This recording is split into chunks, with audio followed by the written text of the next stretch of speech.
হরে কৃষ্ণ। শিব ভক্তরা কি একাদশীর ব্রত পালন করবে?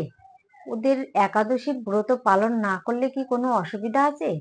শিব ভক্তরা যদি একাদশী ব্রত পালন না করে তবে কি কোনো পাপ হয়? শিব ভক্তদের কি অবশ্যই একাদশীর ব্রত পালন করতে হবে? হ্যাঁ, অবশ্যই একাদশীর ব্রত পালন করতে হবে শিব ভক্তদের।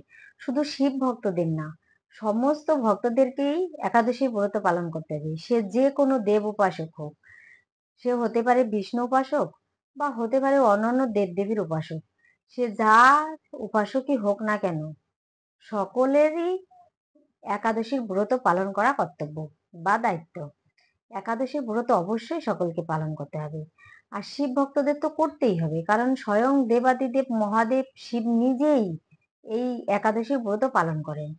তিনি যে বৈশাখ মাসের প্রথম একাদশী ব্রতনী একাদশী তিনি নিজেও পালন করেন। তাই সকলেরই, তার যত ভক্তরা আছে তাদেরও সকলেরই এই একাদশীর ব্রত পালন করা উচিত। শিব হচ্ছে বৈষ্ণবের শিরোমণি। তিনি ভগবানকে এত ভালোবাসেন যে ভগবানের সন্তুষ্টি বিধানের জন্য তিনি সবকিছু করতে পারেন। তিনি সাপ কেন গলায় পরেন জানেন?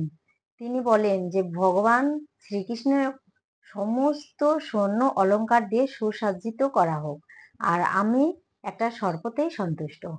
তিনি এমন একটা পুষ্প দ্বারা সন্তুষ্ট হন, আর যত সুগন্ধ জাতীয় পুষ্প আছে সব ভগবানকে তিনি অর্পণ করতে বলেন, যে আমার ভগবানকে সুগন্ধি পুষ্প অর্পণ করুক।